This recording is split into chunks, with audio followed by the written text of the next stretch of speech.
ஒரு சிகை அலங்கார கூடம். ரொம்ப சுறுசுறுப்பாக எல்லாரும் வேலை செஞ்சுக்கிட்டு இருக்கிறாங்க. முடி வெட்டிக்க வந்திருக்கிறவங்க நிறைய பேர் எல்லாரும் வரிசையாக உட்காந்துருக்குறாங்க. அந்த சமயத்தில் திடீர்னு கதவை திறந்துக்கிட்டு ஒருத்தர் உள்ளே வர்றார். அவர் ஒரு பெரிய மனிதர். அவரும் முடி வெட்டிக்கிறதுக்காக தான் உள்ளே வந்திருக்கிறார். அவரை பார்த்த உடனே அங்கே வரிசையில் உட்காந்துருந்தவங்க எல்லாரும் எழுந்திரிச்சு அவர்கிட்ட வந்துட்டாங்க. அவரை சுற்றி நின்றுக்கிட்டாங்க. எப்படி இருக்கிறீங்க, நல்லா இருக்கீங்களா அப்படின்னு விசாரிக்க ஆரம்பிச்சிட்டாங்க.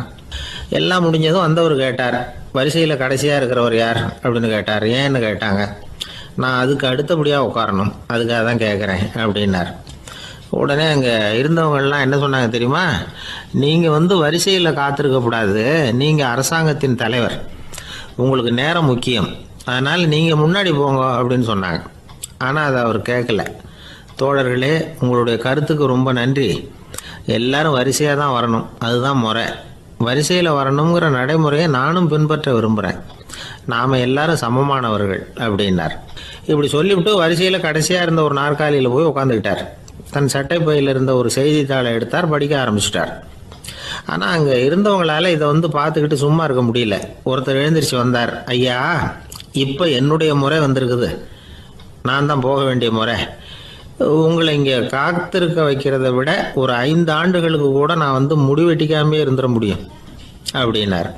அவர் மறுபடியும் சொன்னார், ஐயா, நீங்கள் வரிசை முறையை தாண்டி போக விருப்பப்படல, சரி, ஆனால் என்னுடைய முறையை மாற்றி கொடுக்கறதுக்கு எனக்கு முழு உரிமை இருக்குது. இதுக்கு பதிலாக உங்களுடைய கடைசி இடத்த நான் எடுத்துக்கிறேன், இதை நீங்கள் மறுக்க முடியாதுன்னார். அங்கே இருந்த மற்றவங்களும் இதை ஒரு மனசாக வற்புறுத்த ஆரம்பிச்சிட்டாங்க. அந்த பெரிய மனிதர் பார்த்தார், சரின்னு கடைசியாக ஒத்துக்கிட்டார். அவர் யார் தெரியுமா? அவர் தான் மாவீரர் லெனின். ரஷ்யாவில் கிரெம்ளின் சிகை அலங்கார கூடத்தில் தான் இது நடந்தது. எல்லாரும் இந்நாட்டு மன்னர்கள்னு வாயளவில் பேசுகிறதுல என்ன பிரயோஜனம்?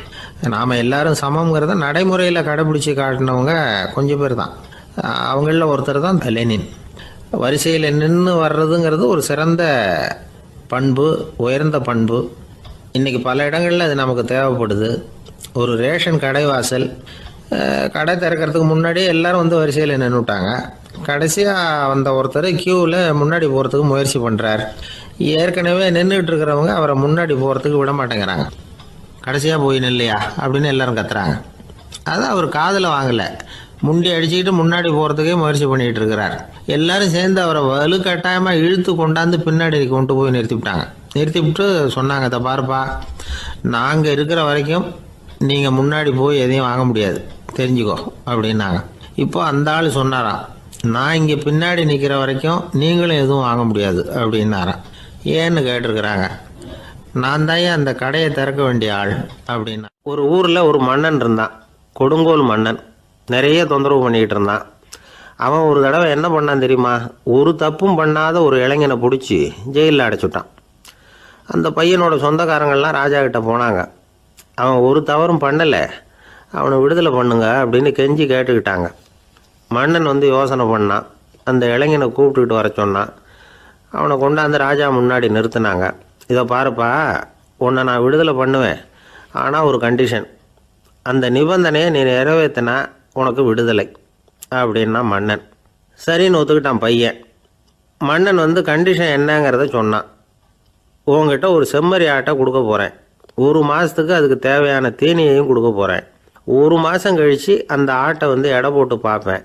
அந்த ஆட்டின் எடை கொஞ்சம் கூட கூடி இருக்கக்கூடாது. எடை கூடி இருந்தால் உனக்கு விடுதலை கிடையாது. என்ன சொல்கிற அப்படின்னா. பையனுக்கு ஒன்றும் புரியல, பயமாக போயிட்டுது.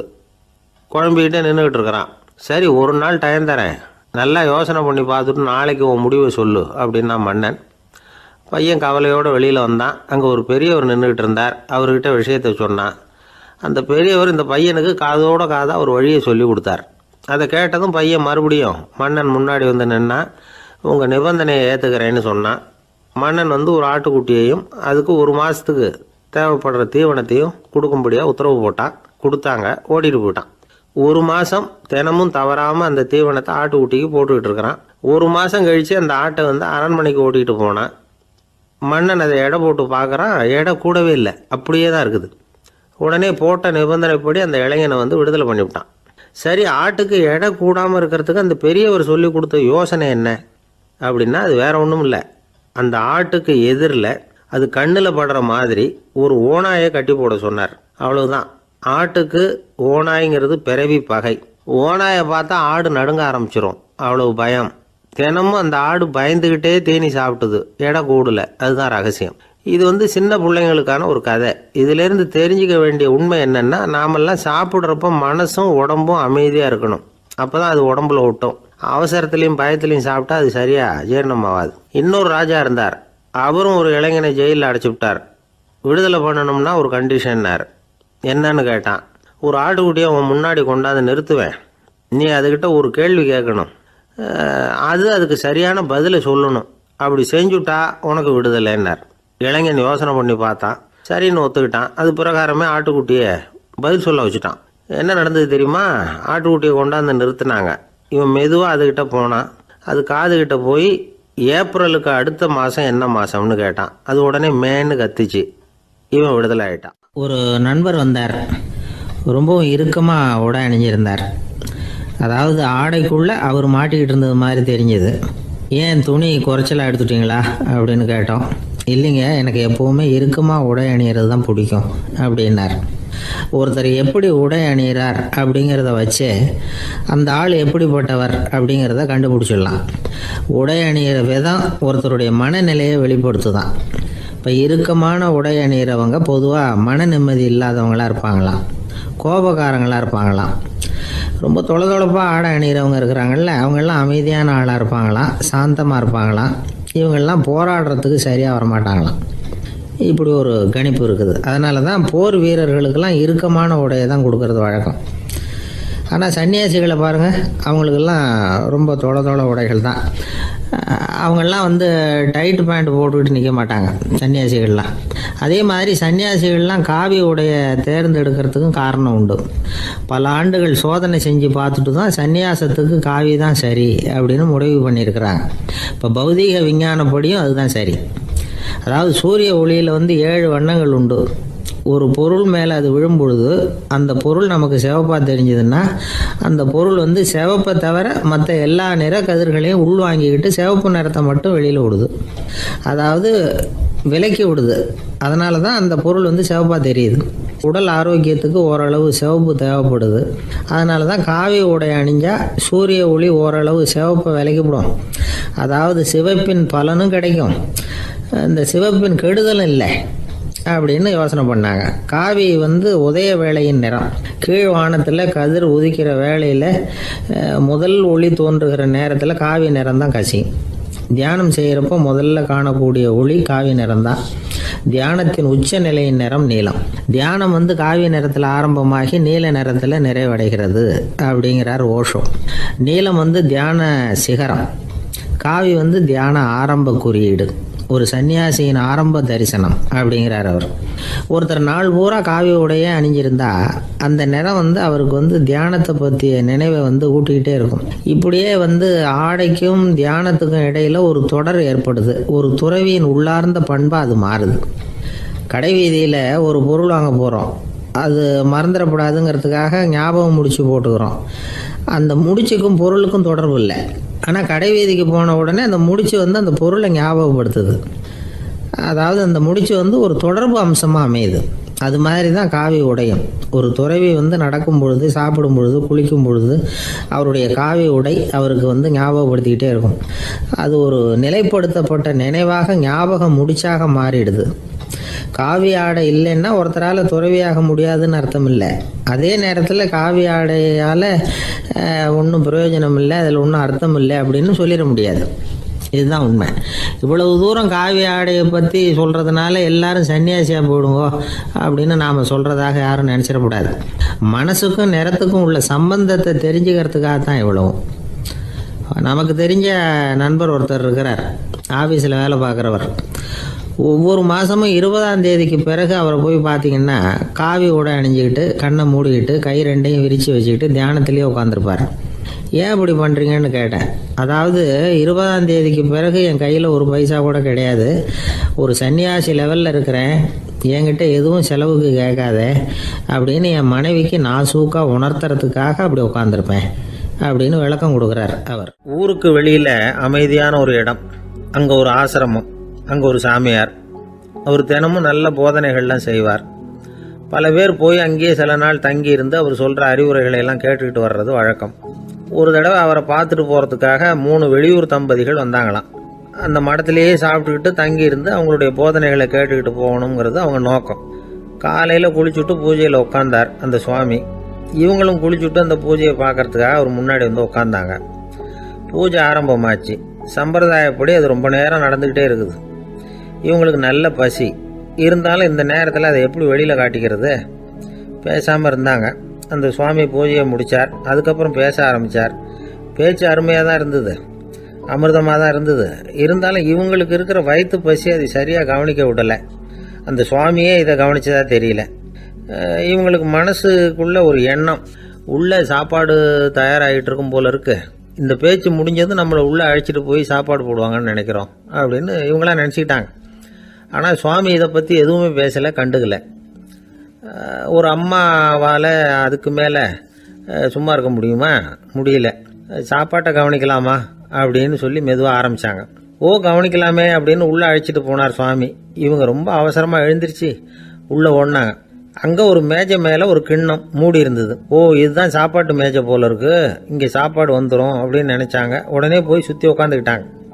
சுவாமி அந்த கிண்ணத்தை எடுத்து அந்த அம்மா கிட்ட கொடுத்தார். அவங்க அதை வாங்கி மூடியை திறந்து பார்க்குறாங்க. உள்ளே ஒரு சாவி இருக்குது. ஓ சரிதான், இது சமையலறை சாவி போல இருக்கு, அங்கே போய் அதை திறந்து சாப்பாட்டை நாமே எடுத்துக்கிட்டு வந்து இங்கே வச்சுக்கிட்டு சாப்பிடணும் போல இருக்கு அப்படின்னு நினச்சாங்க. சாவி இருக்கு இல்லையா, வாங்க பூட்டு நிறையா காட்டுறேன் அப்படின்னு சுவாமி அவங்கள அழைச்சிட்டு போனார், காட்டினார். இவங்க அந்த அறையை ரொம்ப ஆவலோடு திறந்தாங்க. உள்ளே பார்த்தா அங்கே அரிசி, பருப்பு, விதவிதமான காய்கறி எல்லாம் இருக்குது. சமையலுக்கு வேண்டிய மிளகாய், எண்ணெய், பால், தயிர், நெய் இப்படி எல்லாமே இருக்குது. அடுப்பு, விறகு, நெருப்பு போட்டி அது கூட அங்கே இருக்குது. சாப்பாடு தயாராக இருக்கும்னு நினச்சிக்கிட்டு போனால் இப்படி இருக்குதே அப்படின்னு சொல்லி அதை பார்த்ததும் ரொம்ப சோர்ந்து போட்டாங்க அவங்க.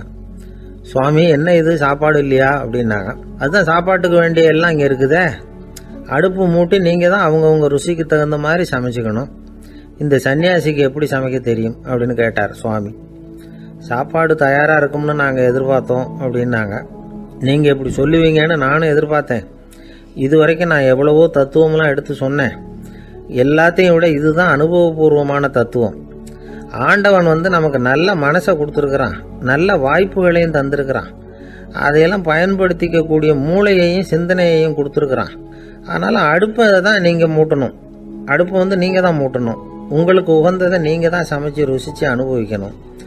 ஆண்டவனே அதை செஞ்சுக்கிட்டு இருக்க மாட்டான் அப்படின்னாராம் அந்த சுவாமி. நம்முடைய வாழ்க்கையில் பல நல்ல பலன்களை பெறறதுக்கு நாம் தான் முயற்சி பண்ணணும்.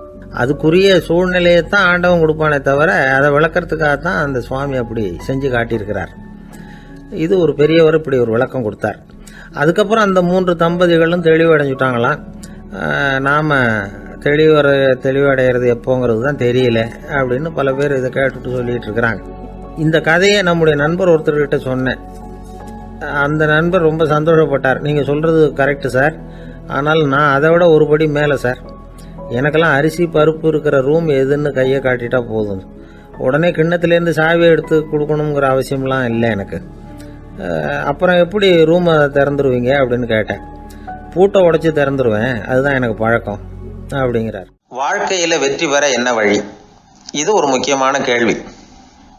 இதுக்கு எல்லாரும் பொதுவாக சொல்கிற ஒரு பதில், உழைச்சா வெற்றி பெறலாம் அப்படிங்கிறது தான். வாழ்க்கையில் வெற்றி பெற உழைப்பு மட்டும் இருந்தால் போதாது, நேர்மையும் வேணும் அப்படிங்கிறார் பால் ஹாஃப்மேன். இவர் யார் தெரியுமா? இவர் ஒரு பெரிய பொருளாதார நிபுணர். 2வது உலகப் போர் முடிஞ்ச சமயம் அப்போ இவர் அமெரிக்காவின் நிதி ஆலோசகராக இருந்தார். தன்னுடைய வாழ்க்கையில் நடந்த பழைய நிகழ்ச்சி ஒன்று அவர் சொன்னார். இளம் வயசில் படித்து முடித்ததும் அவர் வேலை தேடிக்கிட்டு இருந்தாராம். அப்போது ஒரு கால்நடை வைத்தியர்கிட்ட போய் வேலை கேட்டிருக்கார். இவர் அங்கே போன சமயத்தில் அந்த டாக்டர் தன்னுடைய பழைய கார் ஒன்றை விற்பனை செய்யறதுக்காக வேற ஒருத்தர்கிட்ட பேரம் பேசிக்கிட்டு இருந்தார். வாங்க வந்தவர் இவர்கிட்ட அந்த காரை பற்றின விவரம்லாம் கேட்டுக்கிட்டு இருந்தார். கார் நல்ல நிலைமையில் இருக்குமா அப்படிங்கிற கவலை அவருக்கு. எல்லா விவரங்களையும் கேட்டுக்கிட்டு அவர் கடைசியாக சொன்னார், டாக்டர், இந்த காரை நீங்களே என்னுடைய ஊருக்கு ஓட்டிகிட்டு வர வேண்டியது. கார் எந்த ரிப்பேரும் ஆகாமல் என்னுடைய ஊருக்கு சேர்ந்துட்டுதுன்னா அங்கேயே நான் பணம் கொடுத்து இந்த காரை வாங்கிக்கிறேன் அப்படின்னார். நம்ம கார் அவ்வளோ தூரத்துக்கு வழியில் எந்த கோளாறும் இல்லாமல் போய் சேருமா அப்படிங்கிற சந்தேகம் டாக்டருக்கு. அவர் என்ன செஞ்சார் தெரியுமா? தன்கிட்ட வேலை கேட்டு வந்திருந்த இளைஞர் பால் ஹாஃப்மேனை கூப்பிட்டார். அவர்கிட்ட சொன்னார், இதை பாருப்பா, இந்த காரை நீ அவருடைய ஊர் வரைக்கும் நல்லபடியாக ஓட்டிகிட்டு போய் சேர்த்துட்டீன்னா உனக்கு நான் வேலை கொடுத்து விட்றேன். அது மட்டும் இல்லை, காரு விற்கிற தொகையில் கமிஷனும் கொடுக்குறேன், என்ன சம்மதமா அப்படின்னு கேட்டார். ஹாஃப்மேன் யோசனை பண்ணார். அதுக்கப்புறம் சரின்னு சொல்லி சம்மதிச்சார். கொஞ்ச நேரத்தில் அவரும் கார் வாங்க வந்தவரும் புறப்பட்டாங்க. இவர் ரொம்ப சிரமப்பட்டு வழியில் எங்கேயும் நிறுத்தாமல் காரை ரொம்ப சாமர்த்தியமாக ஓட்டிகிட்டு போய் சேர்த்துட்டார். இவரை அழைச்சிக்கிட்டு வீட்டுக்குள்ளே போனார். அப்புறம் கேட்டார், இதை பார்ப்பா, இப்போ சொல்லு, இந்த காரோட நிலைமை இப்போ எப்படி இருக்குது? உண்மையிலேயே இது நல்ல நிலைமையில் இருக்குதா? உன்னுடைய மனசாட்சிப்படி பதில் சொல் அப்படின்னார். இவரும் உடனே காரு நல்ல நிலைமையில தான் இருக்குது அப்படின்னு சொல்கிறதுக்கு வாயை திறந்தார். அதுக்குள்ளே பார்வை எதிரில் உள்ள சுவர் மேலே பட்டுது. அங்கே இயேசுநாதர் படம் ஒன்று மாட்டியிருந்தாங்க. அதுக்கு அடியில் எழுதியிருந்த வாசகம் என்னன்னா, நீ பேசும் ஒவ்வொரு வார்த்தையையும் இயேசு கவனித்து கொண்டிருக்கிறார் அப்படின்னு இருந்தது. அந்த வரிகளை பார்த்தார். உடனே காரு சரியில்லை அப்படிங்கிற உண்மையை சொல்லிவிட்டார். இவர் இப்படி சொன்னதும் இவரை ரொம்ப ஆச்சரியமாக பார்த்தார். இவர்கிட்ட இருந்த நேர்மை அவரை சிந்திக்க வச்சுது. உன்னுடைய நேர்மையை பாராட்டுறேன், உனக்கு கமிஷன் கிடைக்கணுங்கிறதுக்காகவே நான் இந்த காரை வாங்கிக்கிறேன்னார். இப்போ அவர் திகைச்சு போய் நின்னார். மறுபடியும் அவர் சொன்னார், நீ காரை ஓட்டிகிட்டு வரும்பொழுதே உன்னுடைய திறமையை பார்த்தேன், உனக்கு விருப்பம் இருந்தால் நீ என்கிட்டயே வேலைக்கு சேர்ந்துடலாம் அப்படின்னார். பால் ஹாஃப்மேன் அவர்கிட்ட வேலைக்கு சேர்ந்தார். படிப்படியாக முன்னேறினார். கடைசியில் பார்த்தீங்கன்னா அமெரிக்காவினுடைய நிதி ஆலோசகராக ஆனார். அதுக்கப்புறம் அவர் அந்த பழைய சம்பவத்தை எப்பவும் மறக்கிறதில்ல, அடிக்கடி சொல்கிறது உண்டு. அதனால் இதிலேருந்து நாம் தெரிஞ்சுக்க வேண்டியது என்னென்னா, வாழ்க்கையில் முன்னுக்கு வரணும்னா உழைப்பு மட்டும் போதாது, நேர்மையும் வேணும். ஆனால் இந்த காலத்தில் சிலருடைய நேர்மை நமக்கு ஆச்சரியமாக கூட இருக்கும். ஒருத்தர் புஸ்தக கடை வச்சுருந்தார். ரொம்ப நேரமாக தேடி ஒரு புத்தகத்தை கையில் எடுத்தார். அதுக்கு பில் போட சொன்னார். அந்த புத்தக கடைக்கு வந்த இன்னொருத்தர் பில் போடுறவர், சார் இந்த புத்தகம் மகா அறுவை, மகா மட்டம், இது வேணாம் உங்களுக்கு, வேற ஏதாவது ஒன்று பாருங்கன்னார். புத்தக கடை வச்சிருக்கிறவரே இப்படி சொன்னார். வாங்க வந்தவர் இவர் ஆச்சரியமாக பார்த்தார். உங்கள் நேர்மையை பாராட்டுறேன், அது சரி, இந்த புத்தகத்தை ஏற்கனவே நீங்கள் படித்து பார்த்துட்டீங்களான்னு கேட்டார். அதை படித்து வேறு பார்க்கணுமான்னார். அப்புறம் எப்படி இது மகாமட்டம்னு சொல்கிறீங்க அப்படின்னார். அதை எழுதினவனே நான் தான் சார் அப்படின்னார் அவர். இது ஒரு விதமான நேர்மையை ஒத்துக்கிறது. எப்படி இருந்தாலும் வாழ்க்கையில் உழைப்பும் நேர்மையும் உயர்வதற்கு வழிகள். உழைப்பை விட நேர்மை முக்கியம் அப்படிங்கிறத புரிந்து கொண்டால் வாழ்க்கையில் வெற்றி நிச்சயம். எல்லாமே நாற்காலிக்கு ஆசைப்படாதவர்கள் அப்படின்னு சொல்லிட முடியாது. ஏன்னா நிறைய பேர் நாற்காலிக்கு ஆசைப்படுறவங்கள நாம் பார்க்குறோம். உட்கார்றதுக்கு ஒரு நாற்காலி கிடைச்சிடாதா, அதோட ஒரு கால் உடஞ்சி முக்காலியாக இருந்தாலும் பரவாயில்ல, ஒரு மாதிரியாக அனுசரித்து உட்காந்துக்கலாம் அப்படின்னு அலையிறவங்க எத்தனை பேர்? இந்த காலத்தில் மட்டும்தான் அப்படின்னு இல்லை, அந்த காலத்துலேயும் இதே மாதிரி ஆசைகள் சபலங்கள் இருந்திருக்கும் போல இருக்குது. பரமசிவன் வசிஷ்டருக்கு ஒரு விசேஷமான ஆசனத்தை கொடுத்துருந்தாராம். சரி, அப்படி என்ன அதில் விசேஷம்னா, வசிஷ்டர் ஒரு குறிப்பிட்ட இடத்துக்கு போகணும்னு நினச்சி புறப்படுறாருன்னு வச்சுக்கோங்க. அவருக்கு முன்னாடியே இந்த ஆசனம் புறப்பட்டுரும். போய் ஒரு வசதியான இடமா பார்த்து இருந்துக்கும். வசிஷ்டர் போவார். அங்கே போனதும் எங்கே உட்காரலாம்ங்கிற இட பிரச்சனையெல்லாம் அவருக்கு ஏற்படுறதில்ல. அதுதான் இவருடைய இருக்கை அங்கே முன்னாடியே போய் காத்துக்கிட்டு இருக்குதே. நேராக போவார், அதில் உட்காந்துக்குவார்.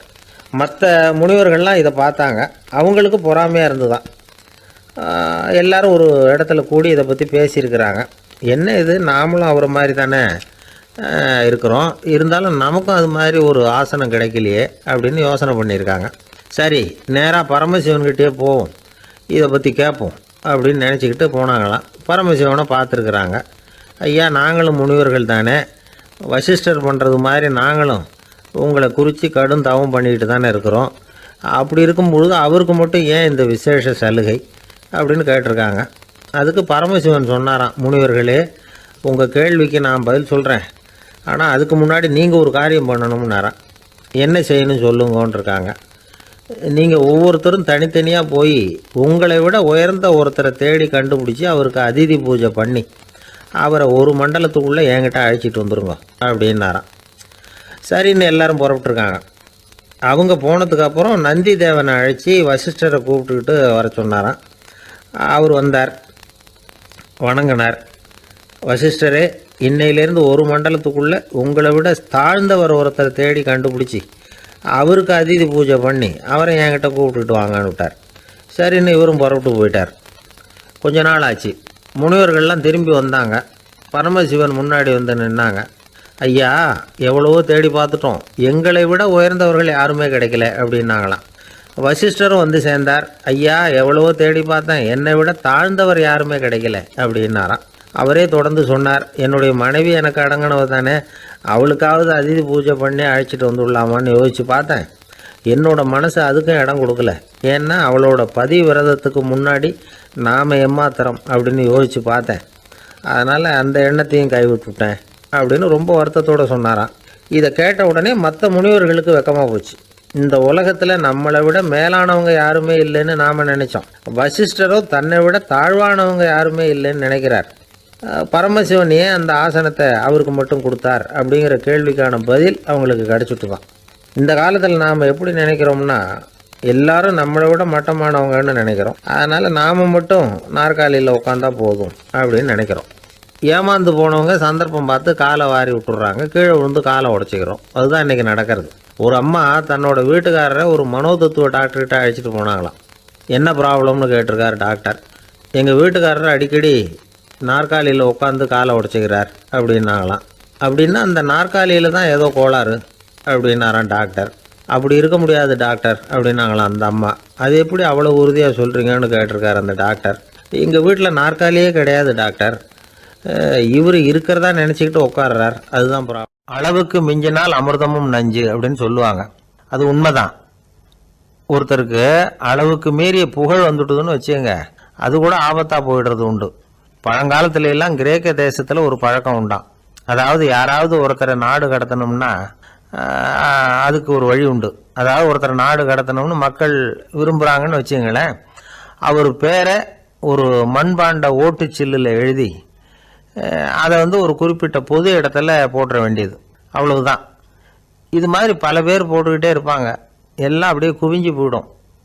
அந்த ஓட்டாஞ்சில்லு குவியலில் யாருடைய பேர் அதிகமாக இருக்குதோ அந்த நபரை ஒரு 10 ஆண்டுகள் நாடு கடத்தி விடுவாங்க. இது அந்த ஊர் வழக்கமாக. ஒரு நாள் அந்த குவியலுக்கு பக்கத்தில் ஒரு ஆள் நின்றுக்கிட்டு இருக்கிறான். அவன் கையில் ஒரு ஓட்டாஞ்சில்லு வச்சுருக்கிறான். அதில் யாரோட பேரையோ எழுதணும், எழுதி அந்த இடத்துல போடணுங்கிறது அவன் ஆசை. ஆனால் அவன் படிக்காதவன், அதனால் எழுத தெரியல. யாராவது அந்த வழியாக வர்றாங்களான்னு பார்த்துக்கிட்டே நின்றுக்கிட்டு இருந்தான். ஒரு பெரியவர் வந்துக்கிட்டு இருந்தார். அவர்கிட்ட ஓடினான்.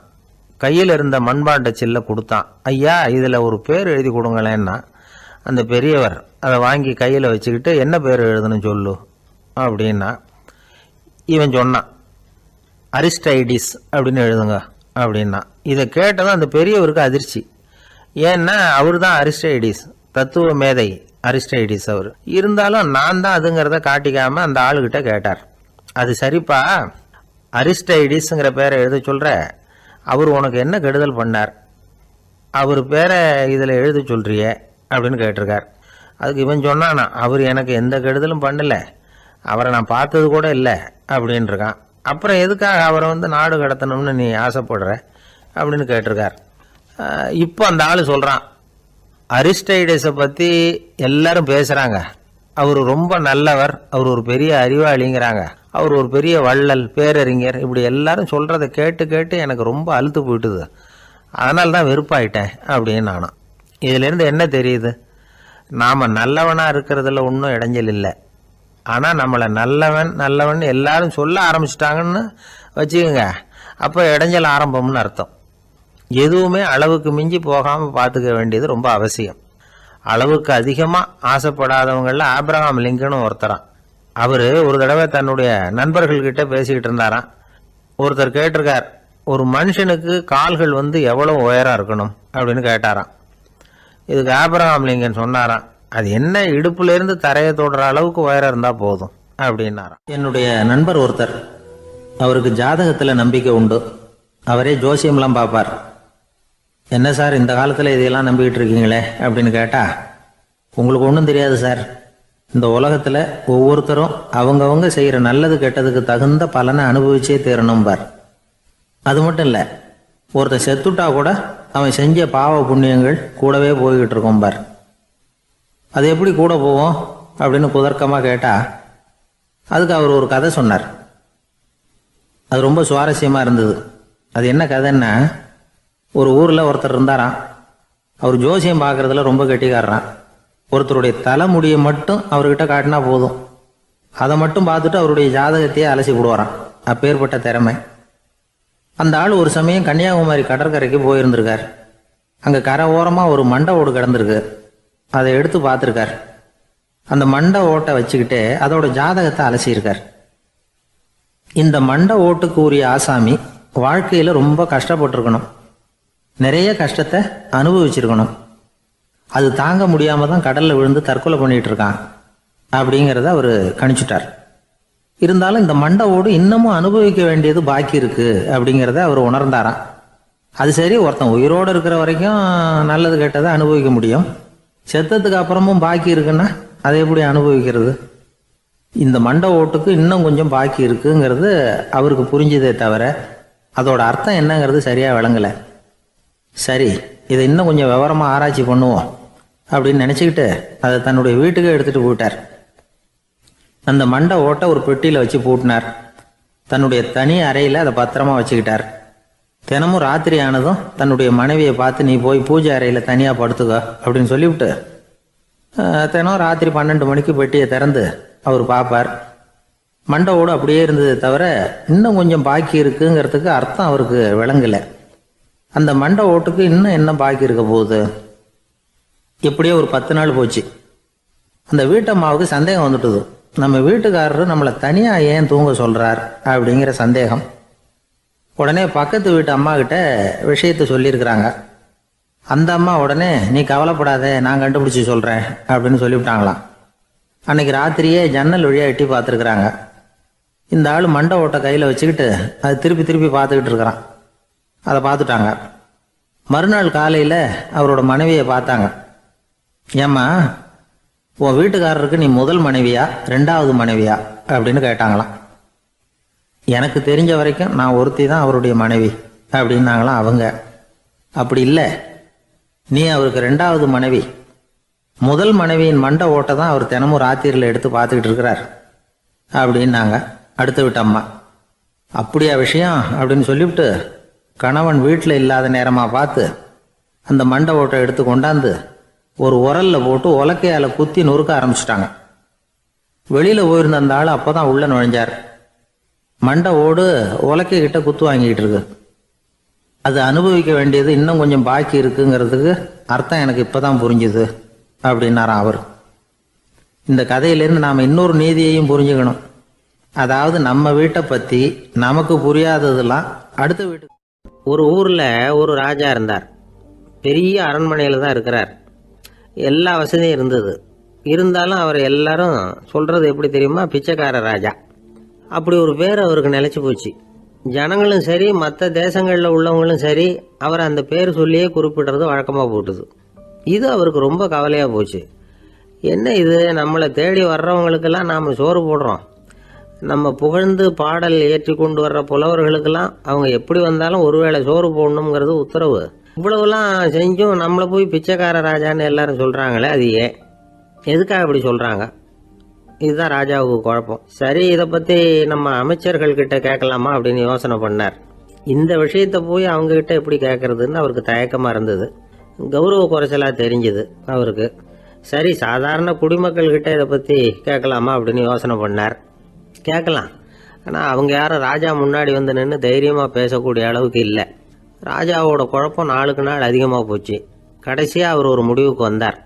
அதாவது இதை பற்றி ஒரு பிச்சைக்காரங்கிட்டே கேட்டு பார்த்துட்டா என்ன. இதுதான் அவர் பண்ண முடிவு. உடனே மாறு வேஷம் போட்டுக்கிட்டு நகர்வலம் போனார். ஒரு பிச்சைக்காரனை கண்டுபிடிச்சார். இதை பாருப்பா, நம்ம ராஜாவை எல்லாரும் பிச்சைக்கார ராஜான்னே சொல்கிறாங்களே, அதுக்கு என்ன காரணமாக இருக்கும் அப்படின்னு கேட்டார். அதுக்கு அவன் சொல்கிறான், இதுக்கான பதிலை இன்னும் ஒரு 30 நாளில் சொல்கிறேன் அப்படின்னா. உடனே இவருக்கு சந்தோஷம். உண்மையை அவங்ககிட்ட சொன்னார். நான் வேற யாரும் இல்லை, நான் தான் இந்த நாட்டு ராஜா. இப்போ நீ என் கூடவே வந்துடு, அரண்மனையிலேயே தங்கிக்கோ. 30 நாள் கழித்து எனக்கு பதில் சொல்லிவிட்டு அதுக்கப்புறமா நீ போகலாம் அப்படின்னு சொல்லி அழைச்சிட்டு வந்துட்டார். அரண்மனையில் ஒரு மூலையில் அவன் தங்கறதுக்கு இடம் கொடுத்தார். தினம் 2 வேளையும் இவனுக்கு சோறு போடுங்க அப்படின்னு உத்தரவு போட்டார். ராஜா கொடுத்த இடத்துல போய் உக்காந்துக்கிட்டான் அந்த பிச்சைக்காரன். தினமும் அந்த அரண்மனையில் நடக்கிறதையெல்லாம் கவனிச்சிக்கிட்டு வந்தான். வேளைக்கு சாப்பாடு வரும், சாப்பிட்டுக்கிட்டு இருக்கான். இப்படி 30 நாள் முடிஞ்சுது. ராஜா வந்தார். என்ன, என்னோட கேள்விக்கு பதில் என்னன்னு கண்டுபிடிச்சிட்டியான்னார். கண்டுபிடிச்சிட்டேன்னா. என்ன எல்லாரும் பிச்சைக்கார ராஜான்னு சொல்கிறாங்களே, அது நியாயமாக படுதா உனக்குன்னு கேட்டார். நியாயமாக தான் படுது, சந்தேகம் இல்லாமல் நீங்கள் பிச்சைக்கார ராஜா தான். என்னதான் நீங்கள் வசதியோடவும் படைபலத்தோடவும் இருந்தால் கூட நீங்கள் எங்கள் வர்க்கத்தை சேர்ந்த ஆசாமி தான் அப்படின்னு அடித்து சொல்லிவிட்டான் அந்த ஆள். எதனால் அப்படி சொல்கிறேன்னு கேட்டார் இவர். அரசே, ஒரு உண்மையை கண்டுபிடிச்சி சொல்கிறதா நான் உங்ககிட்ட சொன்னேன். நீங்கள் ராஜ பரம்பரைன்னா உடனே உங்கள் கழுத்தில் கிடக்கிற முத்து மாலையை கழட்டி பரிசாக கொடுத்துருப்பீங்க, பொண்ணையும் மணியையும் கொடுத்துருப்பீங்க. ஆனால் நீங்கள் அப்படி செய்யலை. என்னை ஒரு மூலையில் உட்கார வச்சு 2 வேளை சோறு போட சொன்னீங்க. உங்களை தேடி யார் வந்தாலும், யார் பாராட்டி பேசினாலும் அல்லது பிரச்சனைகளை சொன்னாலும் நீங்கள் செய்கிற ஒரே காரியம் சோறு போடுறது தான். பிச்சைக்காரனுக்கு சோறு மட்டும்தான் உலகம். உங்கள் விஷயத்திலையும் நீங்கள் அப்படி தான் நினைக்கிறதாக தெரியுது. நல்லா கவனிங்க. எந்த ஒரு பிரச்சனைக்கும் சோறு தான் முடிவுன்னு நினைக்கிறீங்க பாருங்கள். நீங்கள் சந்தேகமில்லாத எங்களை சேர்ந்த ஆள் தான் அப்படின்னு விட்டான் அந்த பிச்சைக்காரன். அதுக்கப்புறம் தான் அந்த ராஜா தன்னுடைய தவறுகளை எல்லாம் தேர்த்திக்கிட்டாராம். பசின்னு வர்றவங்களுக்கு சோறு தான் போடணும், அது தப்பு இல்லை.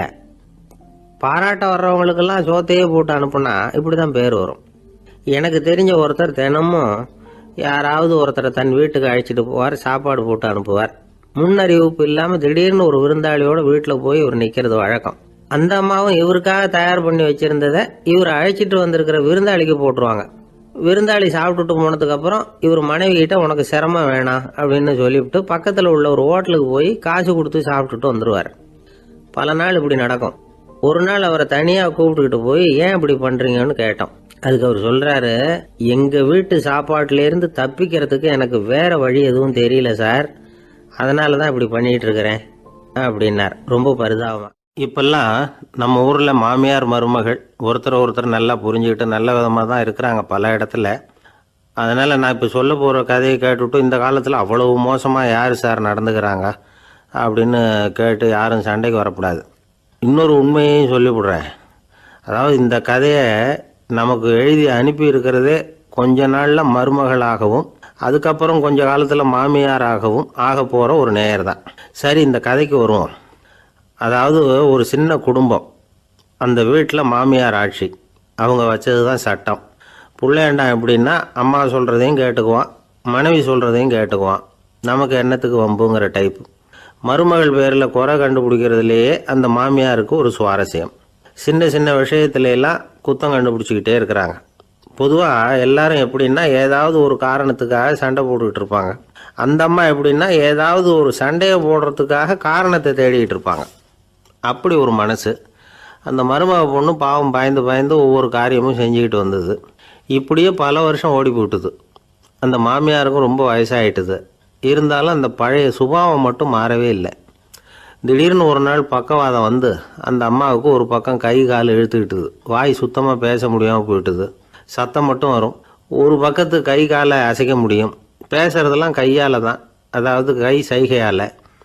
இப்படிப்பட்ட நிலைமையில் கூட அந்த பொண்ணு தண்ணியோ பாலோ இவங்க எதிரில் கொண்டாந்து வச்சா அதை வேணும்னே தட்டி விட்டுட்டு ஒம்பு வளர்க்குறது. அதுக்கப்புறம் அந்த பொண்ணு தரையை சுத்தப்படுத்தும்ல, அதை பார்த்து ரசிக்கிறது. இருந்தாலும் அந்த பொண்ணு இதையெல்லாம் பெருசுப்படுத்தாமல் ரொம்ப பொறுமையாக தான் இருந்தது. ஒரு நாள் வீட்டில் வச்சுருந்த பாலை பூனை குடிச்சிட்டு போயிட்டுது. வயசான காலத்தில் இந்த அம்மா பால் இல்லாமல் கஷ்டப்படுவாங்களே அப்படின்னு நினச்சி பக்கத்து வீட்டில் போய் கொஞ்சம் பால் வாங்கிட்டு காய்ச்சி மாமியார் முன்னாடி கொண்டாந்து வச்சுது அந்த பொண்ணு. வழக்கம் போல் அந்த அம்மா பாலை தட்டி விட்டுட்டாங்க. இதை அந்த மருமக பொண்ணு கவனிச்சுட்டுது. இவ்வளவு நாள் பொறுமையாக இருந்த இந்த மருமகளுக்கு இன்னைக்கு இதை பார்த்து தான் அசாத்திய கோபம் வந்துட்டுது. கதவுக்கு பக்கத்தில் சாத்தி வச்சுருந்த உலக்கையை எடுத்து மாமியார் தலையில் போட, அது குறி தவறி கழுத்தில் பட, அந்த அம்மா கழுத்தை பிடிச்சிக்கிட்டு ஊன்னு கத்த, இந்த பொண்ணு ஒன்றும் அலட்டிக்காமல் உலக்கையை எடுத்து மறுபடியும் கதவு பக்கம் சாத்தி வச்சுட்டு அது பாட்டுக்கு நடந்து போயிட்டுது.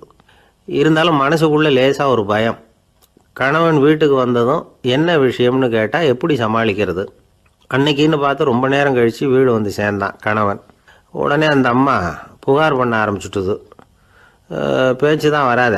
அதனால் ஒரு பக்கத்து கையால் சைகை காட்டுது. கதவுக்கு பக்கத்தில் இருந்த உலக்க பக்கமாக கையை நீட்டி காட்டி, அப்படியே அந்த கையை தன் கழுத்துக்கு பின்பக்கமாக சுற்றி காட்டி, நாக்கை வெளியில் நீட்டி நடந்த விஷயத்தை புரிய வைக்கிறதுக்கு முயற்சி பண்ணுது. இவனுக்கு ஒன்றும் புரியல. என்ன சொல்கிறாங்க அம்மா அப்படின்னு மனைவிகிட்ட கேட்குறான். அதுக்கு அந்த பொண்ணு ரொம்ப புத்திசாலித்தனமா, என்னங்க உங்கள் அம்மா சொல்கிறது உங்களுக்கு இன்னும் புரியலையா? அவங்க உங்களை பார்த்து என்ன சொல்கிறாங்கன்னா, ஏன்டா உலக்க மாதிரி நிற்கிற, சாக போகிற எனக்கு சங்கிலி எதுக்கு, என் கழுத்தில் கிடக்கிற இந்த சங்கிலியை கழட்டி என் மருமக கழுத்தில் போடுறா அப்படின்னு சொல்கிறாங்க அப்படின்னு தான். ஓ அப்படியா விஷயம்னு சொல்லி அம்மா கழுத்தில் இருந்த சங்கிலியை எடுத்து மனைவி கழுத்தில் போட்டுட்டு, அம்மா உன் விருப்பப்படியே போட்டாச்சு, இனிமேலாவது நிம்மதியாக படுத்து தூங்கு அப்படின்னு சொல்லிவிட்டு உள்ளே போயிட்டான். பார்த்தீங்களா கதையை? அதனால தான் மாமியார்கள் சைகை காட்டுறதுன்னா கூட இனிமேல் ஜாக்கிரதையாக இருக்கணும். 2 பேர் சுவாரஸ்யமாக பேசிகிட்டு இருக்கிறப்போ குறுக்க புகுந்து தொந்தரவு பண்ணுறதுக்குன்னே சில பேர் இருப்பாங்க. அது ரொம்ப இடைஞ்சலாக இருக்கும். இதே மாதிரி மின்காந்தம் கூட குறுக்க புகுந்து தொந்தரவு பண்ணும். கடைசியில் அது ஒரு பெரிய இடைஞ்சலில் கொண்டாந்து விட்டுரும். சில வீடுகளில் கேபிள் கனெக்ஷன் இல்லாமல் சில தனியார் டிவி காட்சிகள் தெரியும். அதுக்கு என்ன காரணம்னா இந்த மின்காந்த குறுக்கீடு தான் காரணம். இதைத்தான் சுருக்கமாக இஎம்ஐ அப்படின்னு சொல்கிறாங்க. அதாவது எலக்ட்ரோ மேக்னெட்டிக் இன்டர்ஃபியரன்ஸ். இது ஏற்படக்கூடிய இடங்கள் எது எதுன்னு எடுத்துக்கிட்டால் அது ஒரு பெரிய பட்டியலாகவே போயிடும்.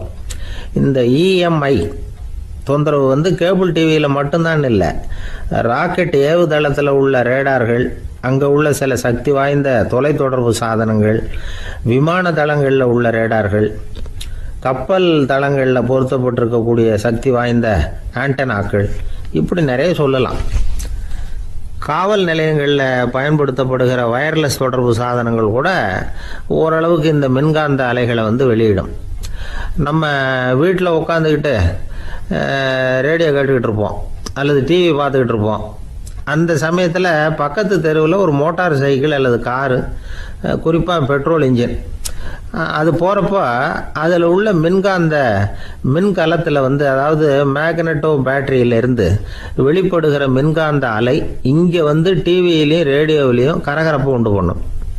சரி, இது பெருசாக என்ன இடைஞ்சலை உண்டு பண்ணிட போகுது அப்படின்னு நாம் அலட்சியமாக நினைக்கலாம். வயசானவங்களுக்கு மறதி நோயின்னு ஒன்று வரும்ல, அல்ஷமீர், அதாவது மூளையில் உள்ள செல்கள் செயலிழந்து போயிடுறது. அது செய்ய வேண்டிய வேலையை மறந்துடும். மனைவியே எதிரில் நின்னா கூட உன்னை எங்கேயோ பார்த்தது மாதிரி தெரியுதே அப்படின்னு சொல்லிட்டு இருப்பாங்க. அப்படி ஒரு மறதி. இந்த விசித்திரமான நோய்க்கு இதுவரைக்கும் மருந்தே இல்லைன்னு வேற சொல்கிறாங்க. இந்த மைக்ரோ ஓவன் அப்படின்னு சொல்லக்கூடிய சமையல் அடுப்புகள் கூட மின்காந்த அலைகளை வெளியிடுது. சமயத்தில் சில தொழிற்சாலைகளில் கூட பெரிய விபத்துக்களை இந்த இஎம்ஐ உண்டு பண்ணிவிடும். இதை பற்றி தீவிரமாக சிந்திக்க ஆரம்பித்ததே ஒரு விபத்துக்கு பிறகு தான். அமெரிக்காவுக்கும் வியட்நாமுக்கும் இடையில போர் நடந்தது. அந்த சமயம் அமெரிக்காவுக்கு சொந்தமான விமானம் தாங்கி கப்பல் ஒன்று வியட்நாமை தாக்கிறதுக்கு தயாராக ஏவுகணைகளோட கடலில் நிறுத்தி வைக்கப்பட்டிருந்தது. தற்செயலாக அந்த பகுதியில் கப்பல் தொலைத்தொடர்பு பகுதிக்கு அருகில் ஊடுருவிய இந்த சக்தி வாய்ந்த ரேடியோ அலைகள் ஏவுகணையில் இருந்த மின்னணு சர்க்கியூட்டை பூர்த்தி செஞ்சு வச்சுட்டுது. அவ்வளவுதான், ஏவுகணை அங்கேயே வெடித்து சிதறி போச்சு. 130 பேர் அந்த இடத்துலயே உடல் கருகி செத்து போட்டாங்க. ஏகப்பட்ட பொருள்கள் நாசம். இந்த விபத்துக்கான காரணம் என்னங்கிறத உடனடியாக யாராலையும் கண்டுபிடிக்க முடியல. ரொம்பவும் கடுமையாக முயற்சி பண்ணி கடைசியாக கண்டுபிடிச்சாங்க, இது இந்த இஎம்ஐ வேலை தான் அப்படின்னு. மின்னணு தொலைபேசிகள் இருக்கு. இதில் பேசும்பொழுது நம்ம காதை அதாவது செவியை ஊடுருவக்கூடிய மின்காந்த அலையானது மூளைக்கு போய் அங்கே மூளை கட்டிகளை உருவாக்க ஊக்கம் கொடுக்குது அப்படின்னு வேற கண்டுபிடிச்சிருக்கிறாங்க. இந்த இஎம்ஐ ரொம்ப குறைஞ்ச மின்காந்த அழுத்தத்தில் நமக்கு எந்த பாதிப்பையும் ஏற்படுத்துறதில்லை. மின்காந்த அலைகள் அழுத்தத்தோடு இருக்கிற இடங்களில் ரொம்ப நேரம் இருந்தோம்னா நம்ம உடம்பின் வெப்பநிலை 2 டிகிரி செல்சியஸ் வரைக்கும் அதிகரிக்குதாம். அதனால் வெப்பநிலையை சீராக்கிறதுக்கு இதய துடிப்பும் அதிகரிக்குது. இப்படிலாம் கண்டுபிடிச்சிருக்கிறாங்க. இப்போல்லாம் இந்த மின்காந்த குறுக்கீடுகளை தடுக்கிறது எப்படி அப்படின்னு விஞ்ஞானிகள் யோசனை செய்ய ஆரம்பிச்சிருக்கிறாங்க. இந்த விஷயத்தில் அலட்சியமாக இருந்தோம்னா எதிர்காலத்தில் நிறைய பேருக்கு இந்த ஞாபக மறதி நோய் வந்துடும். அப்புறம் அது ரொம்ப கஷ்டமாக போயிடும். ஒரு குடும்ப தலைவர் தன் மனைவியை பார்த்து, யார் நீ, உன்னை எங்கேயோ பார்த்தது மாதிரி இருக்குதே அப்படின்னு சொல்லிக்கிட்டு இருந்தார். உடனடியாக அவரை போய் பார்த்தேன். வாங்க டாக்டர்கிட்ட போகலாம் அப்படின்னு. அவர் என்னை தனியாக அழைச்சிட்டு போய் காதோட காதாக மெதுவாக சொல்கிறார், இதை பாருப்பா, என் கையில் பணம் இல்லாத போகலாம் அப்படி மறதி நோய் வந்துட்டது மாதிரி நடிச்சுக்கிட்டு இருப்பேன், அவ்வளவுதான், அதை நீ கண்டுக்காத அப்படின்னார். ஒரு பெரிய பியானோ கலைஞர் வியன்னாவில் இருந்தார். ரொம்ப புகழ்பெற்ற இசை கலைஞர் அவர். இங்கிலாந்து மகாராணி விக்டோரியா அவருடைய சங்கீதத்தை கேட்கணும்னு ஆசைப்பட்டாங்க. அவரை அரண்மனைக்கு கூப்பிட்டாங்களாம். பியானோ வாசிக்க சொல்லி கேட்டாங்களாம். இவரும் ரொம்ப பிரமாதமாக வாய்ச்சி காட்டியிருக்கார். உடனே பாராட்டி பரிசுகள்லாம் கொடுத்து அனுப்புனாங்களாம். அந்த இசையை கேட்கறதுல அரசிக்கு ரொம்பவும் ஆர்வம் உண்டு. அதனால் அதுக்கப்புறமும் அந்த கலைஞர் அடிக்கடி அரண்மனைக்கு வர வேண்டிய அவசியம் ஏற்பட்டது. ஏன்னா அரசி கூப்பிட ஆரம்பித்தாங்க. இவர் போகணும், அங்கே இசை நிகழ்ச்சி நடத்தணும். இவர் அங்கே பாடி வாசிக்கிறது உண்டு. ஒரு தடவை மகாராணி அவரை பார்த்து, உங்கள் நாட்டு தேசிய கீதம் பாடுங்களேன் அப்படின்னு கேட்டாங்களாம். உடனே அவர் தன்னுடைய நாடான ஆஸ்திரியாவின் தேசிய கீதத்தை பாடியிருக்கிறார். அவர் பாட ஆரம்பித்த உடனே மகாராணி எழுந்திரிச்சு நின்னாங்களாம். அதுக்கு மரியாதை செலுத்துகிற நோக்கத்தோட பாட்டு முடிகிற வரைக்கும் அப்படியே நின்றுகிட்டு இருந்தாங்களாம். இதுதான் அந்த அரசியினுடைய பெருந்தன்மை. அதாவது நாட்டுப்பற்றுங்கிறது அந்த அளவுக்கு அப்படி இருக்கணும். இப்படி ஒரு அரசியே நம்ம நாட்டு தேசிய கீதத்துக்கு எழுந்திரிச்சு நின்று மரியாதை செலுத்துகிறாங்க அப்படிங்கிறத புரிஞ்சுக்கும் பொழுது அந்த முதிய கலைஞரின் மகிழ்ச்சிக்கு அளவே இல்லையாம். அதுக்கப்புறம் அந்த பியானோ கலைஞர் ஒரு நாள் தன்னுடைய நண்பர் ஒருத்தர்கிட்ட பேசிக்கிட்டு இருந்தாராம். அப்போ சொன்னாராம், மகாராணியார் எனக்கு எவ்வளவோ பரிசுகள்லாம் கொடுத்துருக்குறாங்க. ஒரு தடவை எனக்கு வைரக்கல் பதித்த அணி ஒன்றை கூட பரிசாக கொடுத்தாங்க. ஆனால் அதை விட உயர்ந்த விலை மதிக்க முடியாத அணி என்ன தெரியுமா? நான் என்னுடைய நாட்டு தேசிய கீதத்தை நான் பாடுறப்போ அவங்க எழுந்திரிச்சு நின்று மரியாதை செலுத்தினாங்களே, அதுதான் எனக்கு கிடைச்ச மிகப்பெரிய பரிசு அப்படின்னாராம். எனக்கு தெரிஞ்ச சங்கீத வித்வான் ஒருத்தர் இருக்கார். சமீபத்தில் ஒரு நாள் அவரை பார்த்தேன். எப்படி போயிட்டுருக்கு உங்கள் தொழில் அப்படின்னு கேட்டேன். ரொம்பவும் வித்தியாசமாக போயிட்டுருக்குங்க அப்படின்னார். என்ன சொல்கிறீங்க அப்படின்னு. முன்னாடியெல்லாம் நான் பாடினா எதிரில் இருக்கிறவங்க தான் எழுந்திரிச்சு போயிட்டு இருந்தாங்க. இப்போ எப்படின்னா நான் பாட ஆரம்பிச்சுட்டா உடனே பக்கவாத்தியக்காரனே எழுந்திரிச்சு போயிடுறான் அப்படின்னார் ரொம்ப வேதனையோட. ஒருத்தரை பார்த்து உன்னுடைய நண்பர்கள் யார் அப்படின்னு ஒரு கேள்வி கேட்டு பாருங்க. கொஞ்சம் யோசிச்சு பதில் சொல்லுவாங்க. அவங்க கிட்டேயே உன்னுடைய எதிரிகள் யார் அப்படின்னு கேளுங்க, கடகடன்னு ஒப்பிச்சிருவாங்க. நம்ம மனசு இருக்க அது எப்படின்னா, நம்ம நண்பர்களை விட எதிரிகளை அது நல்லா ஞாபகத்தில் வச்சுக்கும். இது ஒரு ஆச்சரியமான உண்மை. உங்களால் நண்பர்களை மறந்துட முடியும், ஆனால் எதிரிகளை மறந்துட முடியாது. இது ஒரு வேடிக்கையான நிலைமை தான். அழகான தருணங்களை நாம் ஏன் மறந்துடுறோம்? இது இயற்கை. ஏன்னா நம்ம மனசு மலர்களை கவனிக்கிறதில்ல, அதில் இருக்கிற முள்ளை தான் கவனிக்குது. தன்னை காயப்படுத்துகிற எதையும் அது உடனே கண்டுகொள்ளுது. ஒரு தெளிந்த சிந்தனையுடைய மனசு மிக அழகாக உள்ள எல்லாத்தையும் கவனிக்கும். அது நன்றியுடன் உணரக்கூடிய எல்லாத்தையும் பார்த்து குறிச்சிக்கும். இப்படிப்பட்டவங்க வாழ்க்கை இயல்பாகவே நல்லா அமையும். அது ரொம்ப அபூர்வம். மனசில் உள்ள ஒரு சிறிய அமைப்பை மாற்றுவதை பொறுத்து தான் இந்த விஷயம் அப்படிங்கிறார் ஓஷோ. ஒரு யூத கோவில் இருந்து தான், அது யூதர்களின் மடமாகவும் இருந்தது. அங்கே ஒரு தலைமை குரு, அவர் ரொம்ப கண்டிப்பானவர். அந்த கோவிலை ஒட்டி ஒரு தோட்டம். ஒரு நாள் காலையில் அந்த தோட்டத்தில் 2 இளம் யூதர்கள் நடந்து போய்கிட்டு இருக்கிறாங்க.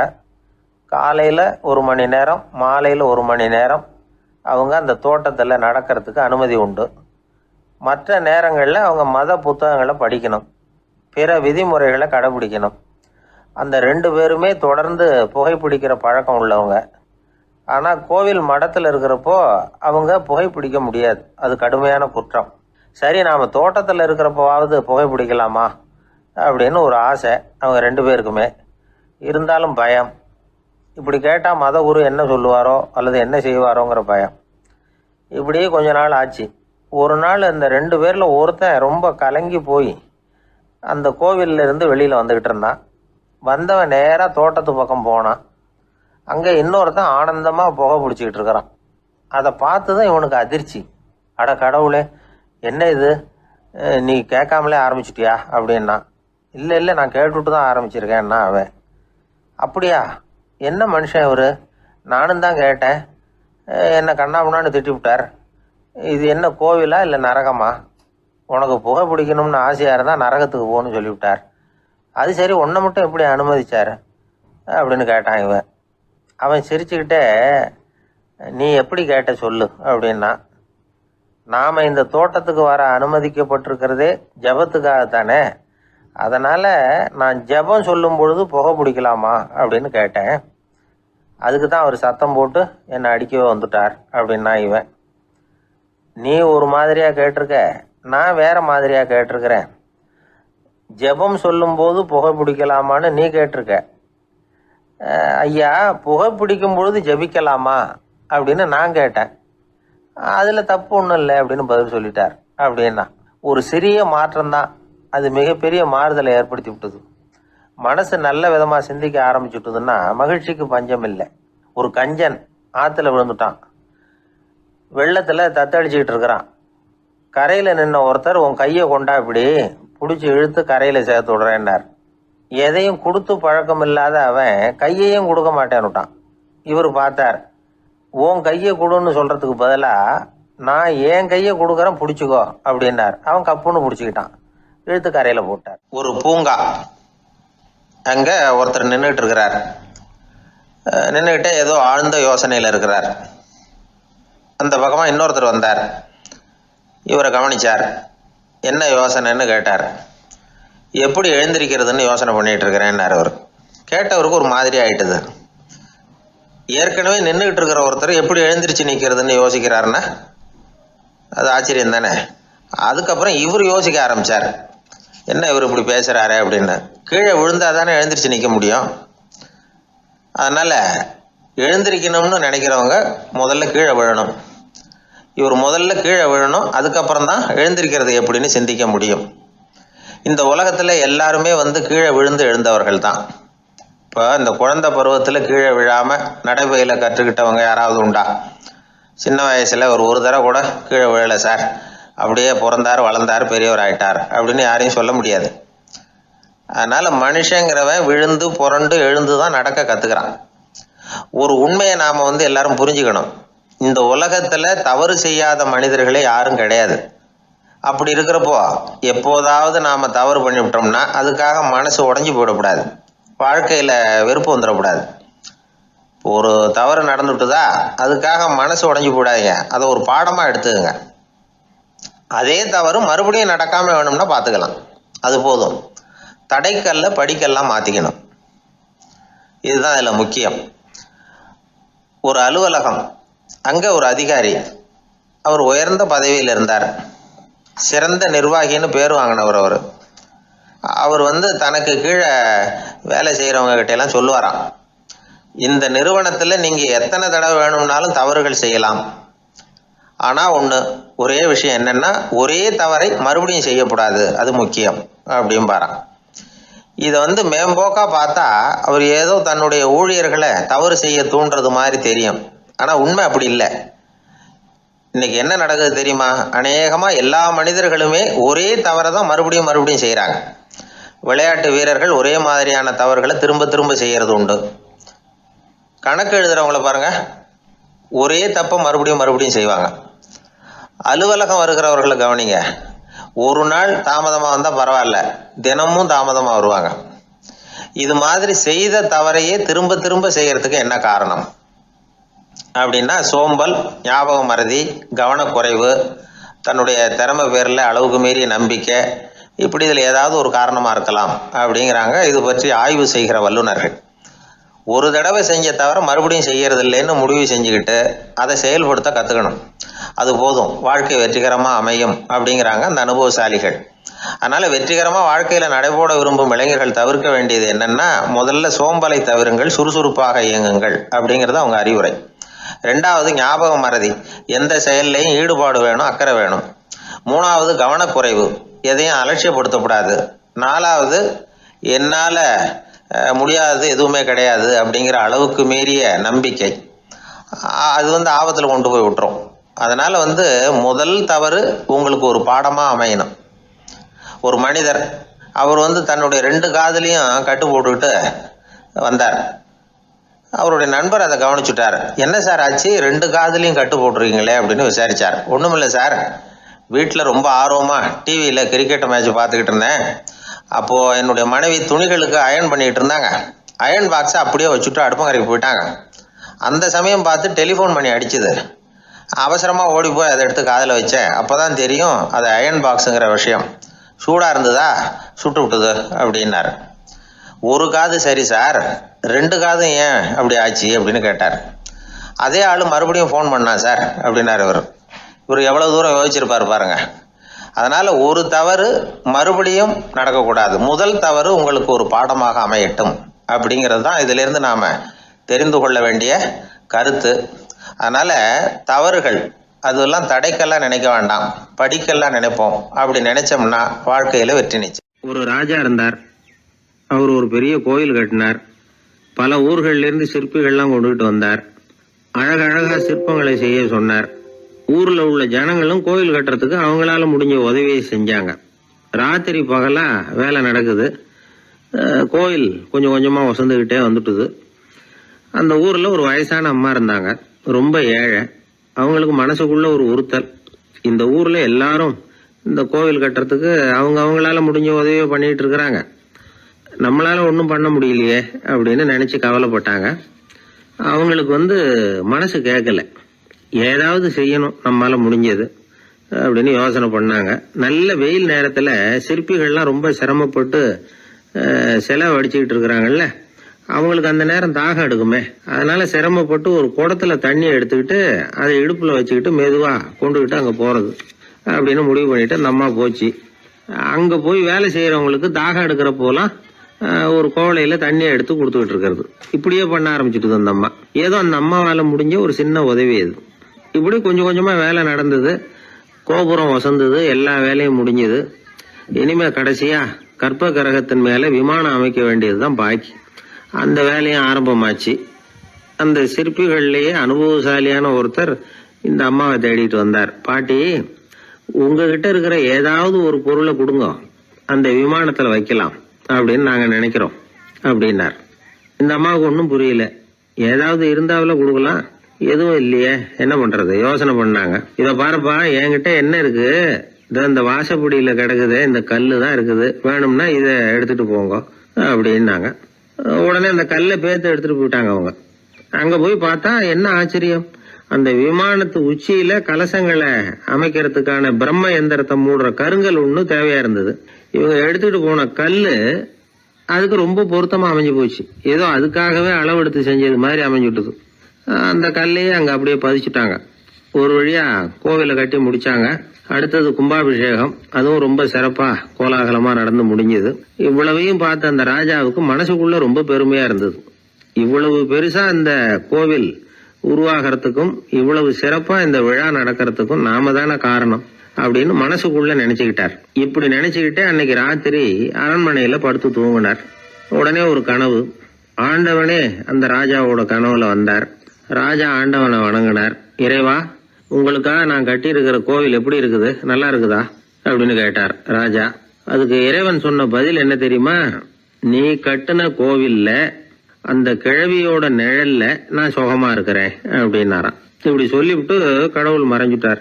கனவு கலைஞ்சுது. ராஜா விசாரிச்சார், யார் அந்த கிழவி அப்படின்னு. எல்லாரும் விவரத்தை சொன்னாங்க. அப்பதான் ராஜா நினைச்சு பார்த்தார், இந்த கோவிலை நானே கட்டினதாக ரொம்ப பெருமைப்பட்டுக்கிட்டேன். ஆனா அந்த வயசான அம்மா வீட்டு வாசல்ல கிடந்த கல்லு அது இறைவனுக்கு சுகமான நிழல் கொடுக்கறதாக சொல்றாரு அப்படிங்கறத எண்ணி பார்த்தார். நான்கிற எண்ணம் நழுவி போயிட்டு தான். கோபுரம் எவ்வளவு பெருசுங்கிறது முக்கியம் இல்ல, குணம் எவ்வளவு பெருசுங்கிறது தான் முக்கியம். அந்த வயசான அம்மா நம்ம நாட்டுல வாழறது தான் நமக்கு உண்மையான பெருமை அப்படின்னு நினைச்சாராம் ராஜா. இந்த காலத்திலயும் ஒரு ஊர்ல ஒரு கோவில் கட்டினாங்க. எல்லா ஜனங்களும் அவங்களால முடிஞ்சதை செஞ்சாங்க. நம்மால் ஒருத்தன் அந்த திருப்பணி குழு தலைவரை போய் பார்த்தான். நான் ஏதாவது ஒத்துழைக்கணுமா ஐயா அப்படின்னு ரொம்ப பணிவா கேட்டான். திருப்பணி குழு தலைவர் சொன்னார், இத பாருப்பா, இந்த கோவில் கட்டி முடிக்கிற வரைக்கும் உன்னுடைய ஒத்துழைப்பு எதுவும் தேவையில்லை. கட்டி முடிச்சு கும்பாபிஷேகம் ஆனதுக்கு அப்புறம் தான் உன்னுடைய ஒத்துழைப்பு ரொம்ப அவசியம் அப்படின்னார். அதுக்கப்புறம் நான் என்ன செய்யணும் சொல்லுங்கன்னா, இவன் இந்த சாமி சிலையை நீ திருடிக்கிட்டு போகாம இருக்கணும், அவ்வளவுதான் அப்படின்னாராம் அவர்.